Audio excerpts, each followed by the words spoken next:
So Martine, welcome to Southsea. I'm visiting our city for the first time. For those tuning in on YouTube that are watching this and maybe not familiar with you, as much as those with maybe a Dharma practice already, could you give us some context and background into how you kind of encountered Buddhism, how you kind of developed a Dharma practice? Because I know at one point you were living in Paris, you were brought up in quite an atheist family, and you were quite politically active as well when you were a lot younger.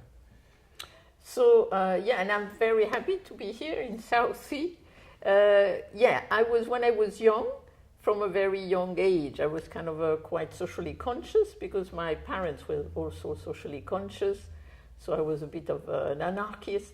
And then I kind of make like a decision to maybe change myself before changing the world. Or if I did not manage to change myself, I would I hope to change others for more peace and things like that. So then I went traveling a little bit, and then by different kind of thing happening, I ended up in Korea. And this was early days. This was in the 70s and 75. So there was very little Buddhism anyway, just a little bit. And so I arrived in Korea, and very luckily there they have a very strong practice of meditation. So I was very lucky to pass through there, to ask them if I could stay and become a nun there. And they thought, why not? Which was very kind of them. And then I was going to stay for just a year or two. And then it was so good, such a good practice and they were so kind too, that I stayed for quite a long time, for 10 years, until 84, 85. And then the main teacher of the temple died, and then I decided to stop being a nun. I came back to Europe. Then I married my husband. Then I joined, in a way, a community in Devon. And so, in a way, when I was in Korea, I was doing more like Son practice, which is more like little like Zen practice. And then when I joined this Buddhist community in Devon in 85, they were all more interested in Vipassana practice, what I would call modern Vipassana, modern insight practice. Mm-hmm. And so I did a few retreats, and I thought, that's not bad, this mindfulness, this awareness. And so, in a way, after practicing for a long time in the Son tradition, and then seeing what was happening, the practice in the Vipassana tradition, then in a way, what I do now is more kind of complementary. So I do a little of teaching Vipassana with a Son style and teaching Son with a little Vipassana style. So I would say I'm kind of like doing kind of complementary things. So how would you describe teaching Vipassana in the Son style? Well, is that I put a lot of emphasis, as much emphasis on the anchoring, the focusing, the concentration, as on the experiential inquiry. This for me is very important, because the practice I was trained in Korea, mm-hmm. really put the two together. Right. So you have the concentration by coming back to the question, what is this? And at the same time, you have the questioning. We don't just repeat the question, what is this? We really try to develop a sensation of questioning. So personally, the way I see the practice now is not so much in what you do technically, in terms of do you do some Son technically practice or Vipassana, but look at the two elements of anchoring and looking deeply, and how in different traditions they go into practice that differently. And then you have this very interesting thing about, do I cultivate mindfulness directly, or do I cultivate mindfulness indirectly? Do I cultivate compassion directly or indirectly? Because when I practice in the Son tradition, just asking that question, what is this? I became mindful within 6 months, right, in a way I'd never been before, and also became compassionate in a way I've never been before. So in a way it showed me you could become mindful not cultivating mindfulness, and you could become compassionate not cultivating compassion in a way. So that's why I kind of see more the building block. Mm-hmm, mm-hmm. And then you can cultivate the building block in different ways, according to different tendencies in people, what suits them. Sure. And did you find moving between the two quite fluid? Yeah, for me, because that's a little bit my tendency anyway. I have a tendency to kind of try, if I can, not be dogmatic. I try not to be. And so generally I see more the complementarity. Like in the sound practice, they're really into, you must awaken, like you must have a breakthrough, you must have a breakthrough. And I always felt, well, if you awaken, why not? But what really interested me was, how can I develop wisdom? How can I develop compassion? That's what really is important to me. And so there is this kind of like forcefulness, which I think is a little can be a little tricky sometimes. So with the Vipassana, with the mindfulness, I think it goes well together. For example, to do mindfulness of the breath and then adding the question, or you do the question and adding the mindfulness of sounds. So personally, I find them very complementary. And just to move on to questions specific around the practice, maybe we can begin with perspectives on Vedana, which is often called the feeling tone, the second foundation, of the four foundations, because tonight at Southsea Sangha, that's what you're going to be talking about. And for those not familiar with the language, would you agree the best way to kind of describe what the feeling tone is it's almost like the affective tone of an experience? Yeah, you could say that. You could nearly call it an impression. It's kind of like the best way to look at it is to look at the fact that you have a contact through the senses, and the contact immediately at the same time you see something. In a way, you feel something, but it's not like an emotion. It's just there is like a little note. That's why I like the term tonality of experience. And you can see just with a color. When you look at red and you have a certain tonality, you look at white, you'll have a different tonality, you look at green, and the color has not done anything to you. Because generally we have the idea the tonality is in the thing itself, when actually it's in our relationship to it. It's constructed over time. So we could say it's kind of like you have the tonality of the immediate contact, which you have according to various construction from the past, from different things coming together. And then, of course, that tonality can become more like a feeling sensation, more like a kind of you feel something in the body.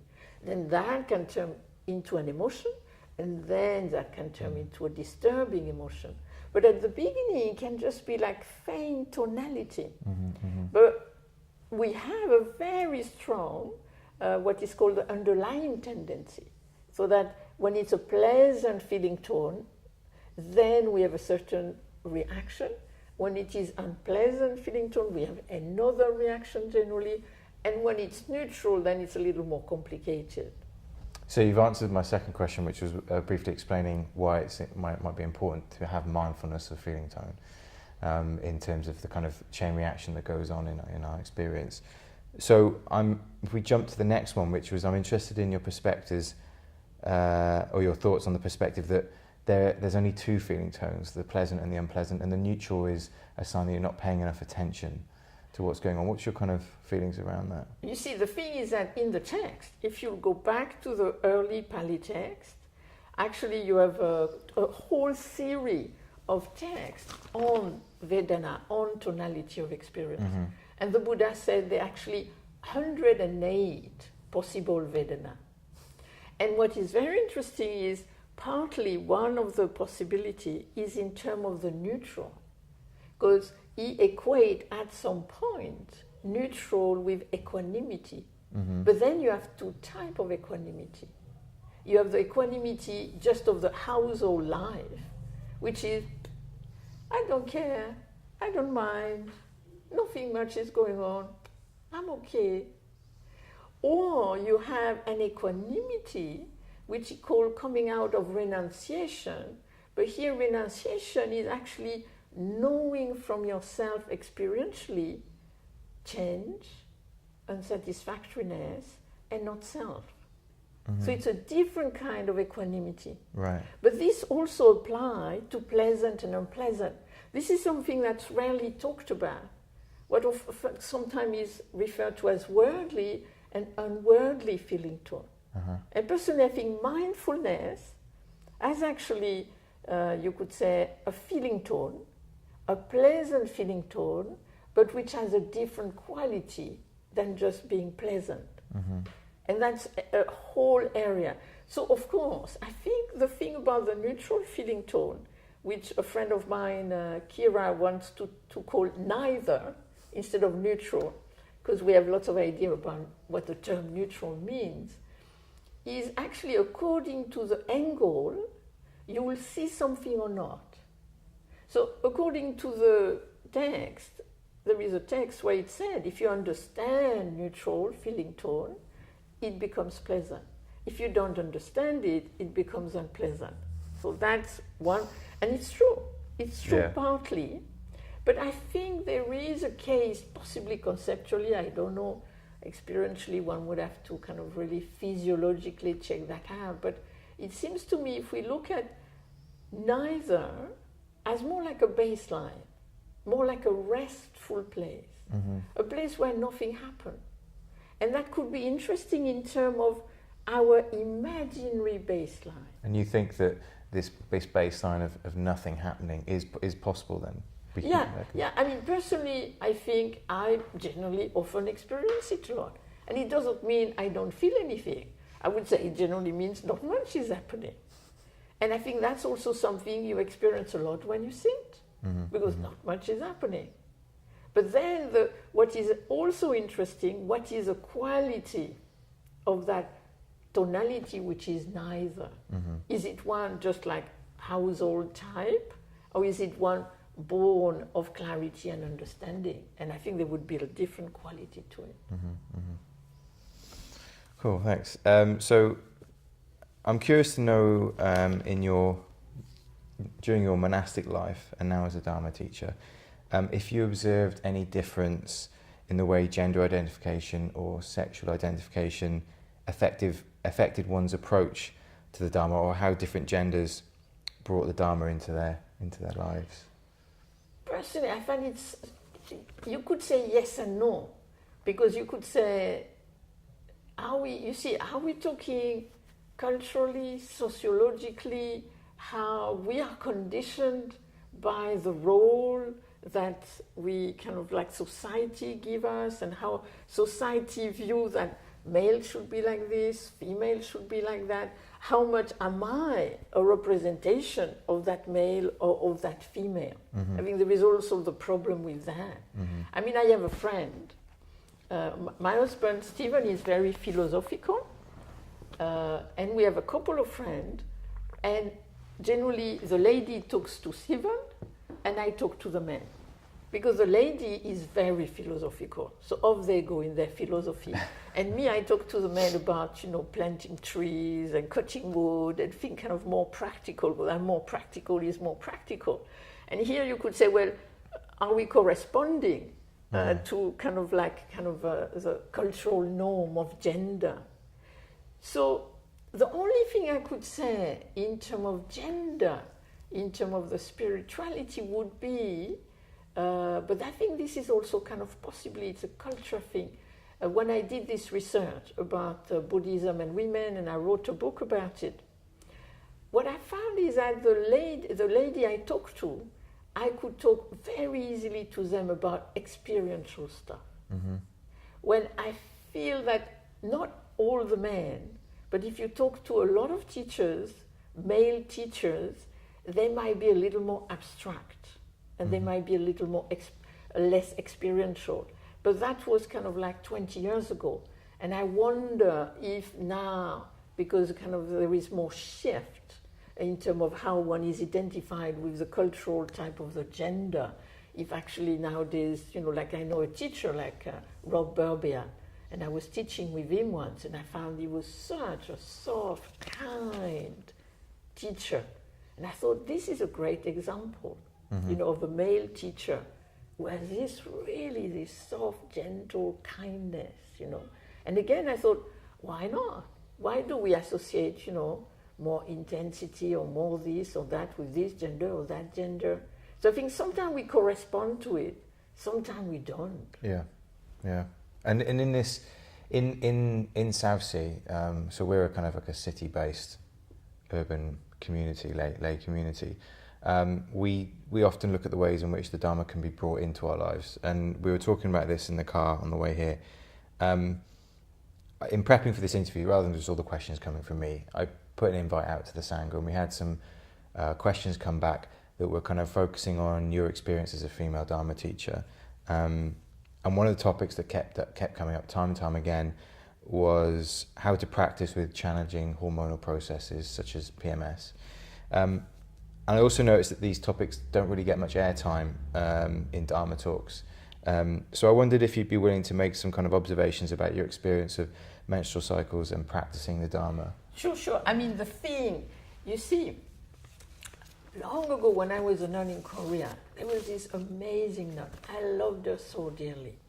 And she kept telling me every time I met her, before you're 50, you have so much more energy than later. Practice hard now, practice hard now. And I was very kind of struck. This idea that, when you were younger, you had much energy, and when you were older, you would not be so energetic. It was very interesting to see her kind of pushing that. And possibly it was, who knows, because of the menopause, and then, you sleep much not as good, and you might have less energy. But in terms of PMS, I think what is interesting in terms of the practice is the fact that you really feel something. So if you bring mindfulness to it, you can feel that 2 days before you get there, and not everybody again, but the one who suffer from it, generally like myself, I used to be very irritable. I used to have pain in the back, very irritable. And so after a while, I had a solution for the PMS, but because I was lucky in my life, is that a day before they started, 2 days while they were happening, I would do nothing and just read trashy novel, and can take a little painkiller because I was in pain. Yeah. And then after 3 days, back on track. That after a few years of being more mindful of the processing, I'm angry not because I'm angry, but because, there is also this kind of hormonal process. That was my way to deal with it. But I was lucky that in my life, I did not have children, I am self-employed, I could do this. But for other people, that would be very tricky, because you are in pain generally, you have pain in the back, pain in the belly, you feel irritable, and then if on top of it, you have to work, regardless, if on top of it you have children, and you can't sleep very well, I mean, this is really kind of, in a way, tiring. So I think there is something there that, it's kind of how with the mindfulness can you help yourself can you rest more during this time, because afterward you'll be better again. Did you find it particularly hard to kind of engage your mindfulness practice while this was going on? Was this kind of like a real challenge? Well, it's a challenge insofar. It's a difference if you sit in meditation and, you have pain in the stomach, pain in the head, pain in the knees. It's the same. Here you have pain in the belly, you don't feel well, and you might have pain in the back. But it's not different than having any other illness, so to speak. So it's unpleasant insofar that it's not you're feeling lots of unpleasant feeling at all, because it is a little bit like an illness. But we're talking mainly about maybe the physical aspects of it. Yeah.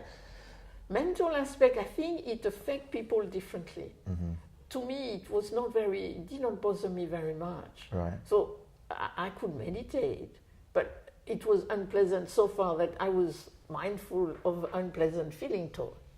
But it did not stop me from being mindful. But if you are more irritable, if you're more sensitive, then you'll be less in a good mood.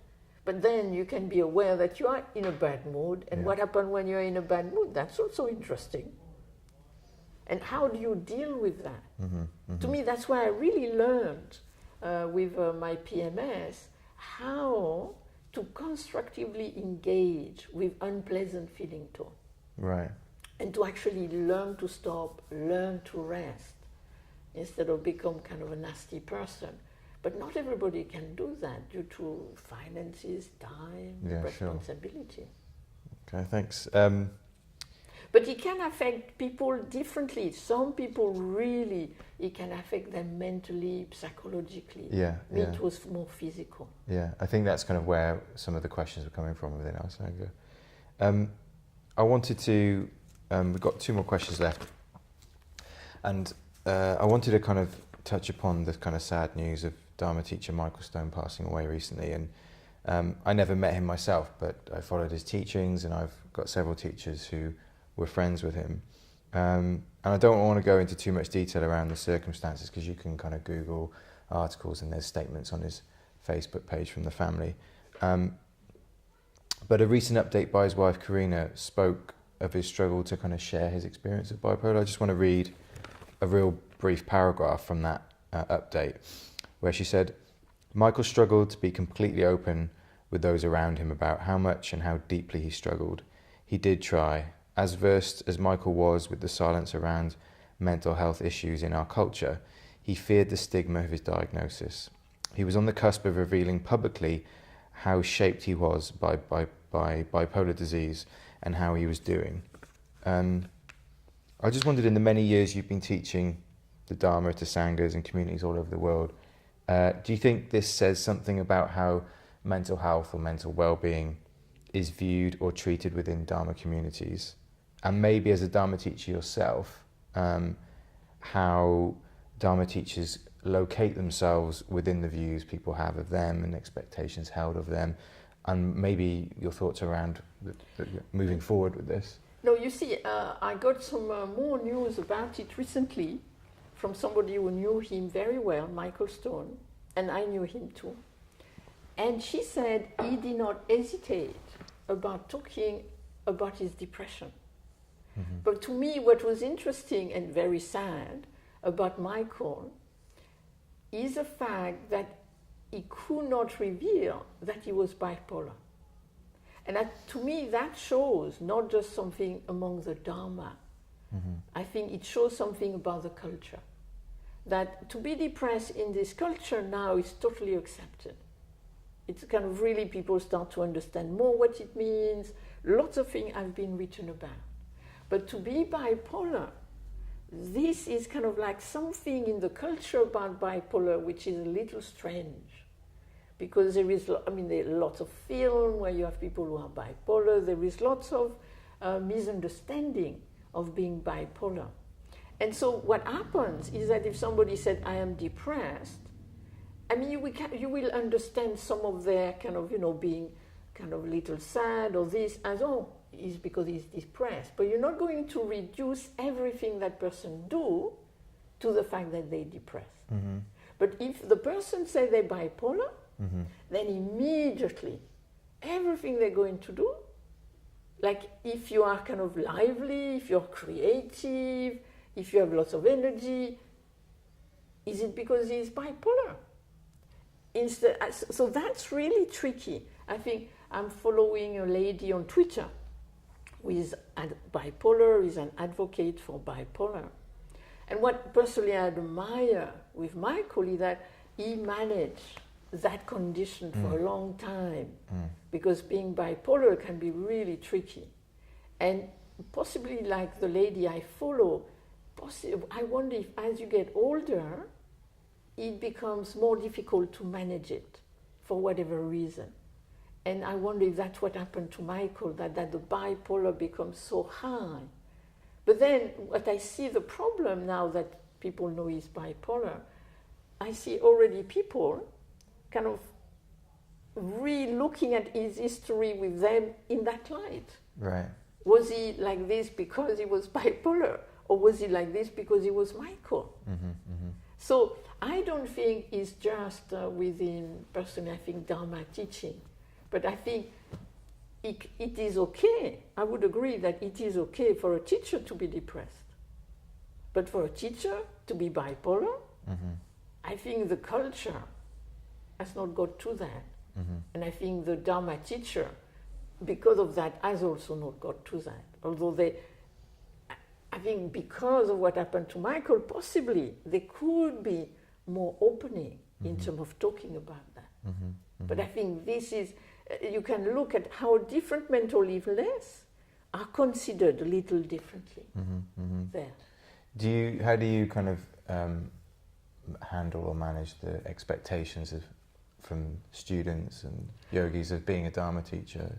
Me, I have no problem with that, because nobody expects anything from me.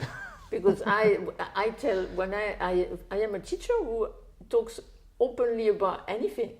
If I am angry, impatient, if this happened, that happened, I talk openly about good state, bad state, this, that, and another. So my experience is that generally people really don't have any special expectation of me. So, and I can see also, but I can see, it's very interesting. I had a funny experience when I cut myself, and then I had to teach, I taught, and then I went to have I had to have stitches. And then the guy was going to kind of stitch me the thing. And then I thought, it's modern time, he's going to do this in a non-painful way. And then you see this big needle and this big thread. And my first thought was, I am a Zen teacher. If he does this without anesthetic, I must remain calm. I won't be able to look calm. It was interesting. You see the view that, if I am a Zen teacher, I must be able to have this guy going through me without it. And I knew I could not. Yeah. However, as a Zen teacher I was. So I was very happy when I saw he had some anesthetic.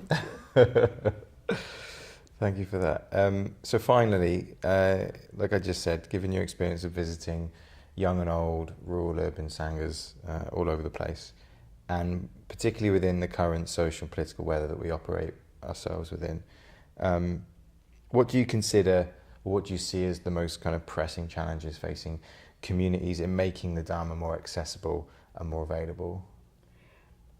To me, I think one of the challenge of the Dharma at the moment is actually to build Sangha, to build community. I think meditation is very easy. Studying the Dharma is very easy. But just cultivating a community like you are doing here, I think this is really what is a kind of like the challenge. How can we learn to live together? Because I think this is also the problem with NGOs. You have NGOs who have grand master plan of saving people. And the question is, how do they treat the people within the NGO?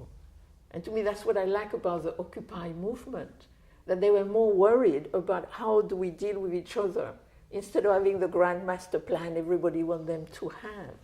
And I think for the Sangha, I think this is really how can we have a benevolent, welcoming Sangha, which is not a club. This is very tricky. Because it's weird with organization. Sorry, I've never heard it described as a club before, but yeah, please go on. No, because you see, this is like, you have people who come together. And generally they come together first to sit together. And then within the group you'll have two different types of people. The one who just want to go and sit and leave quickly, so they don't have to be with other too long. And then they have the one who wants to do something together. But then generally they want everybody to do something together. And generally I say, don't wait for the silent one. Enjoy that they sit with you. If you want to do something together, do it together. Don't wait for them to become people-minded. And so I think it's really kind of how can you create a structure which is structured enough that things happen, and not too structured that it can be creative. And it seems to me that's what you're trying to do here with the Southsea Sangha, is how can we make people not just coming to sit together, because that I think is fairly easy, but how can we make people enjoy being with each other and ready to work together in a way where they're not immediately going to assume something negative. To me, I think this is something we have really to work with. How can I work with people and not assume that if something goes wrong, they have something against me, or I'm less this or less that? And also, how can we not fix people in the bad thing that happened? This is kind of really tricky in terms of relationship. If you work together as a community, at some point, somebody will say something, do something. Generally not intentionally, because they're stressed, because they're forgotten, because they have different kind of style. And then it's kind of like you fix a person. He's the person who did this. He forgot the tea, or he was a little unfriendly. How can we not do that? This is really tricky. Because in a way we have this generalizing principle. That person is like this, that person is like that. So they must always be nice. Or if they're a meditator, they must always be nice. You know? But we are different people. Working together is really tricky. To me, that's a challenge. How can we work together and we actually not exemplify, because that's, but how we can cultivate creatively a way of being with each other, enjoying being with each other. To me, this is one thing. Can we enjoy being with others over a long period of time? Yeah. And not become a club close to other. Because this is also the danger. You enjoy each other. Oh, isn't it fun? We're together, and then somebody a little weird want to come in. Oh, I'm not sure we're comfortable. And that's tricky. So how can you be open enough? But if you're too open, then it can also be difficult to have all these different things coming together. It's not easy. But I think it's a great work to do, actually. It's really being at the forefront, I would say, of the Dharma to do that. Thank you, Martine, for coming to Southsea. Thank you very much.